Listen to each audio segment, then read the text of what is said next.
عربوں کی حالت اسلام سے پہلے کیا تھی؟ اس کا نقشہ حضرت جعفر رضی اللہ تعالی عنہ نے حبشہ کے بادشاہ نجاشی کے سامنے پیش کیا تھا جب قریش مکہ کا وفد مسلمانوں کو لینے پہنچا تھا وہاں پر اور ناکام ہو گیا۔ حضرت جعفر رضی اللہ تعالی عنہ کے اسی بیان سے حبشہ کا بادشاہ بہت زیادہ متاثر ہوا نجاشی۔ اس کا کچھ نقشہ انہوں نے جو بتایا ہے اس کے ذریعے سے ہمیں عربوں کی حالت پتہ چلتی ہے کہ اسلام سے پہلے کیا تھی۔ اس کا نقشہ حضرت جعفر رضی اللہ عنہ نے یہ کھینچا کہ ہم جاہلیت میں مبتلا لوگ تھے، بتوں کو پوجتے اور مردار کھاتے تھے، بدکاریاں کرتے تھے، قرابت داروں سے رشتہ داروں سے تعلقات توڑ دیتے، اپنے ہمسایوں اور پڑوسیوں سے بدسلوکی کرتے تھے، اور ہم میں سے طاقتور کمزور کو کھا جاتا تھا۔ لوگ قبیلے وغیرہ ایک دوسرے پر حملہ کرتے تھے، لوٹتے تھے، اور یہ لڑائی سالہ سال چلتی رہتی تھی کہ اللہ نے ہماری ہدایت کے لیے ہم ہی میں سے ایک ایسا رسول بھیجا جس کا عالی نسب، سچا و امانت اور پاک دامن ہونا ہمیں پہلے سے معلوم تھا۔ آگے فرمایا جس کا خلاصہ یہ ہے کہ اس نے ہمیں صرف ایک اللہ کو ماننے اور اسی کی عبادت کرنے، نماز، روزہ، زکوٰۃ، سچ بولنے، امانت ادا کرنے، رشتوں کو جوڑنے، پڑوسیوں سے اچھا سلوک کرنے کا حکم دیا، ان بتوں کو چھوڑنے کا حکم دیا جن کی عبادت ہمارے باپ دادا کرتے آئے تھے، حرام کاری، خوریزی، جھوٹ بولنے، یتیم کا مال کھانے اور پاک دامن عورتوں پر جھوٹی تہمت لگانے سے روکا۔ اس تبلیغ کی وجہ سے مکہ کے 13 سالوں میں آپ صلی اللہ علیہ وسلم کو اور صحابہ کرام کو طرح طرح سے سخت ایسی تکلیفیں دی گئیں جن کا صرف تصور کرنا ہی انسان کے دل کو لرزہ دینے کے لیے کافی ہے۔ ان سب کے باوجود کسی نے بھی دین اسلام کو نہیں چھوڑا۔ غور کریں یہ عظیم الشان تبدیلی کیسے آئی اور اسلام کس طرح پھیلتا چلا گیا۔ اس حیرت انگیز تبدیلی کی چند اہم وجوہات یہ ہیں، آپ بھی غور کریں۔ اللہ کی جانب سے تعلیم و تربیت قرآن کے ذریعے سے جو ان سخت حالات میں مسلمانوں کی ہوئی، اس کا نقشہ آپ یہاں پر دیکھ سکتے ہیں کہ ایک راستہ جہنم کا ہے، ایک جنت کا ہے۔ ایک راستے پر آخرت اور موت کی یاد جو ہم انسانوں کو اعمال پر کھڑا کرتی ہے، دوسری جانب دنیا کی لذتیں ہیں اور دنیا کی رنگینیاں ہیں جس کے اوپر ہم اپنے دل کو نچھاور کر کے جہنم کے راستے پر چل پڑتے ہیں۔ ایک جانب قرآن پاک کے مضامین ہیں جس میں عقائد یعنی توحید، رسالت اور آخرت کو بیان کیا گیا ہے، عبادتوں کو بیان کیا گیا ہے، اور نشانیاں بتائی گئی اللہ کی جانب کی، اللہ کی نشانیاں، اور خود ہمارے نفسوں میں جو نشانیاں موجود ہیں اس کی جانب ہمیں توجہ دلائی گئی ہے۔ احکامات ہیں اس کے اندر، اس میں مثالیں پیش کر کر کے ہمیں سمجھایا گیا ہے، پچھلے انبیاء کرام اور ان کی قوموں کے قصے بیان کیے گئے ہیں، معجزات کو بیان کیا گیا ہے۔ اور دوسری جانب ہمارا یہ نفس ہے جس کو مٹی سے پیدا کیا گیا ہے ابتداً، بعد میں نطفے سے پیدا کیا گیا، اس کو دین اسلام اور فطرت پر پیدا کیا گیا ہے۔ اسی فطرت کو ابھارنے کے لیے اللہ رب العالمین نے ان مضامین کو قرآن پاک میں اتارا تاکہ ہم اپنی اس فطرت کی آواز پر لبیک کہتے ہوئے جو دین فطرت یعنی کہ اسلام ہے اس کو ہم قبول کر لیں۔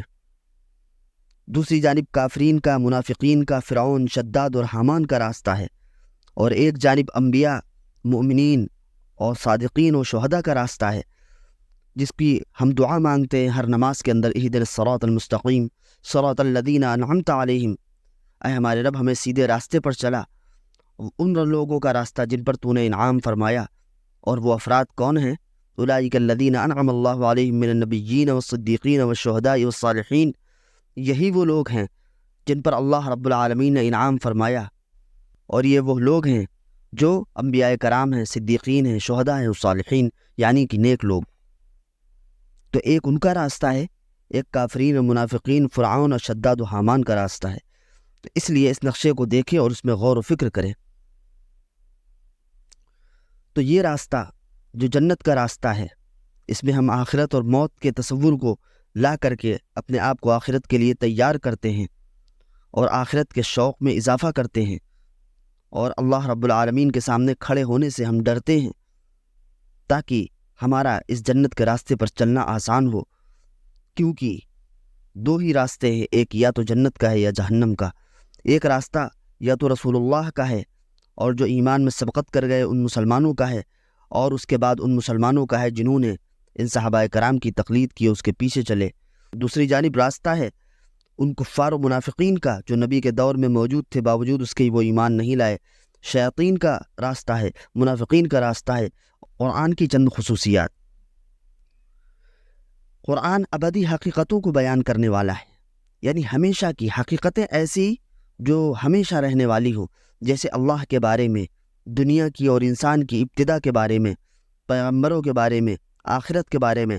یہ چیزیں ایسی ہیں جو ہمیشہ ساتھ رہے گا، دلیلوں سے بھرپور، دل و دماغ، احساسات و جذبات سب کو اپیل کرنے والا، یعنی دلائل سے اس کی آیات بھری ہوئی ہیں جو ہمارے دل و دماغ کو جھنجھوڑتی ہیں اور ہمارے اندر احساسات و جذبات کو ابھارتی ہیں۔ نمبر 3، اس کے مضامین میں کوئی ٹکراؤ نہیں ہے کہ ایک جانب کوئی آیت ہو اور اسی کی مخالفت کرنے والی دوسری آیت قرآن پاک میں موجود ہو، ایسا نہیں ہے۔ مضامین الگ الگ بالکل واضح اور صاف ستھرے بیان کیے گئے ہیں، ان میں آپس میں کوئی بھی ٹکراؤ نہیں ہے۔ ان آیتوں میں آپس میں اس کے احکامات میں کوئی ٹکراؤ نہیں ہے۔ بہترین اخلاق اور پاکیزہ باتوں کا مجموعہ ہے، انسانیت کی بنیاد پر دعوت دینے والا، جس میں کسی رنگ، نسل، زبان یا قبیلے کی کوئی تمیز نہیں۔ یا ایھا الناس انی رسول اللہ الیکم جمیعا، اے لوگوں میں تم سب کی جانب رسول بنا کر بھیجا گیا ہوں۔ وما ارسلنا من رسول الا لیطاع باذن اللہ، رسول بھیجا ہی جاتا ہے کہ اس کی اطاعت کی جائے، کوئی بھی شخص اطاعت کر سکتا ہے۔ نمبر 5، بہترین عربی زبان میں کہ کوئی جیسا کلام پیش نہ کر سکے، وہ بھی ایک امی کی طرف سے۔ عربی زبان میں بہترین کلام اللہ ہے، آج تک اس کی کوئی مثال پیش نہ کر سکا، اور بلکہ قرآن پاک کا چیلنج ہے کہ اے جن و انس، اگر تمہارے اندر اتنی صلاحیت ہے تو تم ایک آیت اس جیسا قرآن لا کے پیش کر سکو۔ سیرت اور قرآن، مکی زندگی۔ سیرت اور قرآن آپس میں جڑے ہوئے ہیں۔ سیرت اور قرآن آپس میں کس طرح جڑے ہوئے ہیں؟ وہ اس طرح، سیرت کا سب سے اہم اور مستند اوتھینٹک 100% حوالہ قرآن پاک ہے، اگرچہ اکثر جگہ اشارات کی شکل میں ہے۔ نمبر 2، سیرت میں واقعات ملتے ہیں، قرآن میں لوگوں کے خیالات اور نیتوں کا ذکر بھی ہے۔ نمبر 3، قرآن کریم رسول اللہ صلی اللہ علیہ وسلم کی نبوت کے مختلف پہلو بیان کرتا ہے، مثلا یہ کہ آپ رحمت للعالمین ہیں، آپ فرشتہ نہیں ہیں، آپ پر مختلف طریقوں سے وحی کی جاتی ہے، وغیرہ وغیرہ۔ سیرت میں لوگوں کا اس وقت کا حال ملتا ہے، مگر قرآن ان کے مستقبل کی پہلے ہی خبر بھی دے دیتا تھا کہ دنیا میں کیا ہوگا اور آخرت میں کیا ہوگا۔ قرآن کا بیان معجزانہ ہے، کوئی کتاب قرآن پاک کا مقابلہ نہیں کر سکتی۔ تو اصل وجہ کیا تھی؟ مسلمانوں کو کشمکش، تکالیف اور جو چیلنجز تھے وہ کیوں تھے؟ اس لیے کہ یہ قرآن کا پیغام تھا، اس لیے مسلمانوں پر تکالیف آ رہی تھیں۔ قریش کے مشرکین کا مسلمانوں پر جو ظلم تھا، جو بائیکاٹ تھا، وہ بھی کس وجہ سے تھا؟ وہ بھی اسی لیے تھا کہ وہ جو قرآن کا پیغام تھا وہ ان کے حلق سے نہیں اتر پا رہا تھا۔ رسول اللہ صلی اللہ علیہ وسلم اللہ کے پیغام کو، یعنی قرآن کو پیش کر رہے تھے، اس کی تشریح کر رہے تھے، اس پر عمل کرنے کے لیے مسلمانوں کا تزکیہ اور ان کی تربیت کر رہے تھے۔ آپ صلی اللہ علیہ وسلم چلتا پھرتا قرآن تھے، قرآن کا عملی نمونہ تھے۔ آج واقعات بدل سکتے ہیں، مگر آج بھی وہی چیلنجز ہیں۔ قرآن ہر وقت کے لیے ہے، ہر دور کے لیے ہے۔ اس میں اصل زور پیغام پر ہے کہ اصل پیغام کیا ہے اسلام کا۔ قرآن ہر وقت کے لیے ہے، اس میں اصل زور قرآن کے پیغام یعنی توحید پر ہے، جو قرآن کا اصل پیغام ہے، لوگوں کو ایک اللہ کی جانب دعوت دینا اور لوگوں کو بندوں کی عبادت سے نکال کر اللہ کی عبادت کی طرف لانا۔ اور جو موجودہ دور کے چیلنج ہے یا اس دور کے چیلنجز تھے، ان کے جوابات ہیں اس قرآن پاک کے اندر۔ مکی زندگی کے 19 پارے یعنی قرآن پاک کا تقریباً 2/3 حصہ اسی پیغام کی بنیادوں پر بحث کرتا ہے، یعنی قرآن پاک کا اکثر حصہ یعنی 2/3 انہی چیلنجز کا جوابات دیتا ہے اور اپنے پیغام پر زور دیتا ہے۔ تصور کیجئے کہ مومنین اور مخالفین کے ان اوقات اور کیفیات کا جو روزانہ کی خاص و عام مجلسوں میں ہوتی ہوں گی، اس کا آپ تصور کیجئے کہ کیا حالات ہوتے ہوں گے، کیا تصورات ہوں گے، اور ان خیالات کا جو اٹھتے بیٹھتے سوتے جاگتے ذہنوں میں آتے ہوں گے۔ ایک طرف رسول اللہ صلی اللہ علیہ وسلم اور صحابہ آیات پر خوب غور و فکر کرتے اور اپنی ایمان کو مضبوط کرتے، ان کا یقین بڑھتا۔ کفار مکہ کی مخالفت و ظلم کے باوجود صحابہ کرام دین پر جمے رہتے تھے۔ سوچئے صحابہ کرام کو ان حالات میں جب یہ صورتیں سننے کو ملتی ہوں گی تو انہیں اپنے ایمان پر اور رسول اللہ صلی اللہ علیہ وسلم کی موجودگی پر کس قدر خوشی اور اطمینان محسوس ہوتا ہوگا۔ دوسری طرف کفار مکہ میٹنگز کرتے، بحثیں ہوتی، پلاننگ بنتی کہ رسول اللہ کو، قرآن کو اور صحابہ کرام کو کس طرح بدنام کیا جائے، تنگ کیا جائے اور اسلام کے پیغام کو پھیلنے سے کس طرح روکا جائے۔ اس کا بیان قرآن کی مکی صورتوں میں ملتا ہے۔ سوچئے کہ کفار مکہ کو قرآن کریم کے جوابات سن کر کس قدر جھنجھلاہٹ، ناکامی اور رسوائی ہوتی ہوگی۔ ہونا تو یہ چاہیے تھا کہ وہ حق کو قبول کر لیتے، لیکن ان کی انا، تکبر، آبا پرستی، ضد، ہٹ دھرمی ان کے آڑے آ جاتی تھی۔ مکی صورتوں میں بھی اس کا تذکرہ خوب ملتا ہے۔ نبوت ملنے کے بعد آپ صلی اللہ علیہ وسلم 13 سال مکہ میں، اس دور کی صورتیں مکی کہلاتی ہیں۔ 90 صورتیں تقریباً مکی ہیں، 4 میں اختلاف ہے۔ ہجرت کے بعد 10 سال مدینے میں اللہ کے نبی رہے ہیں، اور اس کے بعد جو 24 صورتیں نازل ہوئیں وہ مدنی صورتیں کہلاتی ہیں۔ ہم یہاں پر صرف مکی صورتوں کی بات کریں گے۔ مکی صورتوں کی چند خصوصیات کیا ہیں؟ نمبر 1، صورتیں اور آیتیں عام طور پر چھوٹی ہیں۔ نمبر 2، الفاظ کم ہیں اور معانی زیادہ۔ نمبر 3، زور بیان میں اتنی پر اثر صورتیں کہ مشرک لوگ یہ کہتے کہ مت سنو ورنہ بہک جاؤ گے۔ نمبر 4، عقائد و اخلاق پر سب سے زیادہ زور دیا گیا ہے۔ مکی زندگی کے آخری دور میں سورہ انعام، سورہ اعراف، سورہ نحل وغیرہ نازل ہوئیں، جن میں اللہ تعالیٰ نے تاریخ و آفاق و انفس کی نشانیوں پر غور کرنے پر بار بار ابھارا ہے تاکہ اس کا ایمان مضبوط ہو۔ یاد رہے کہ اس دور میں مسلمانوں پر بہت ظلم ہو رہا تھا۔ ایسی حالت میں غور و فکر کرنا بہت مشکل ہوتا ہے، لیکن اس غور کے نتیجے میں اس کی نظر اللہ کی بے پناہ قدرت اور آخرت کے اجر پر ہو جاتی ہے، اس لیے صبر کرنا آسان ہو جاتا ہے۔ مکی صورتوں کے اہم موضوعات جو تھے وہ تھے توحید، رسالت، آخرت، تسلی اور صبر کی تلقین، اور کفار مکہ کو دھمکیاں۔ مشرکین مکہ کے شرک کیا تھے؟ نمبر 1، ذات میں شرک کرتے تھے، یعنی جیسے اللہ کے لیے بیٹیاں قرار دینا اور کئی خدایاں ماننا۔ صفات میں شرک، وہ کہتے تھے کہ بت ان کی بات سنتے ہیں، جب وہ ان سے مانگتے ہیں تو وہ ان کی باتوں کا جواب دیتے ہیں، اور یہ ان بتوں سے ڈرتے بھی تھے۔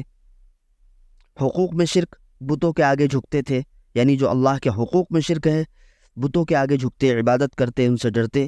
اختیارات میں شرک، انہوں نے کھانے وغیرہ میں حلال و حرام کی خود پابندیاں لگا لی تھیں۔ تو ذات میں شرک تو یہ ہو گیا کہ اللہ رب العالمین کی ذات میں شریک ماننا، کئی خدا ماننا اور اللہ کے لیے بیٹیاں یا بیٹا قرار دینا۔ صفات میں شرک کہتے ہیں کہ اللہ رب العالمین کی جو صفات ہیں اور جن پر ایمان لانا ضروری اور لازم ہے، ایمان کا حصہ ہے، وہ صفات غیروں میں ماننا، جیسے کہ مشرکین مکہ بتوں کے اندر یہ صفات مانتے تھے کہ یہ بت ان کو عزت و ذلت دے سکتے ہیں، ان کو رزق دے سکتے ہیں، اس لیے وہ ان بتوں سے ڈرتے تھے۔ حقوق میں شرک یہ تھا کہ بتوں کے آگے جھکتے تھے، ان کی عبادت کرتے تھے، ان سے ڈرتے تھے، یعنی جو چیزیں اللہ کے ساتھ روا اور جائز ہیں وہ چیز وہ غیر اللہ کے ساتھ کرتے تھے۔ اختیارات میں شرک، یعنی جس طریقے سے اللہ تمام چیزوں پر اختیار رکھتا ہے اور کسی بھی چیز کو حلال کر دے تو وہ چیز حلال ہے، جس کو حرام کر دے وہ حرام ہے۔ کفار مکہ بتوں کو بھی اس کا حقدار سمجھتے تھے، اور وہ یہ سمجھتے تھے کہ ہمارے بت نے فلاں چیز حلال کر دی تو یہ حلال ہے، فلاں چیز حرام کر دی، اور اپنی طرف سے گڑھ گڑھ کر کے وہ باتیں لگاتے اور آبا پرستی کرتے، اپنے آبا اجداد کے راستے پر چلتے، اور جو چیزیں وہ صحیح سمجھتے اس کو حلال سمجھتے، اور جن کو غلط سمجھتے ان کو حرام سمجھتے کہ یہ بتوں نے حرام کر دیا ہے۔ توحید پر دلائل، اللہ نے قرآن کے ذریعے مسلسل طرح طرح سے بتایا کہ دنیا کی ہر چیز اس نے پیدا کی، ساری دنیا کا انتظام اسی کا ہے، ہر چیز اسی کی محتاج ہے، انسانی فطرت ہے کہ مصیبت میں وہ اسی کو پکارتا ہے، اور کائنات میں ربط ہے، مثلا سورج کا فاصلہ اور روشنی ایسی ہے کہ زمین پر زندگی ممکن ہو سکے۔ اگر سورج قریب ہوتا زمین جل جاتی، چاند زیادہ دور ہوتا تو زمین کے اندر جو انقلابات، جو سمندر کی لہریں ہیں اور جو ایک موسم کا نظام چل رہا ہے وہ درہم برہم ہو جاتا۔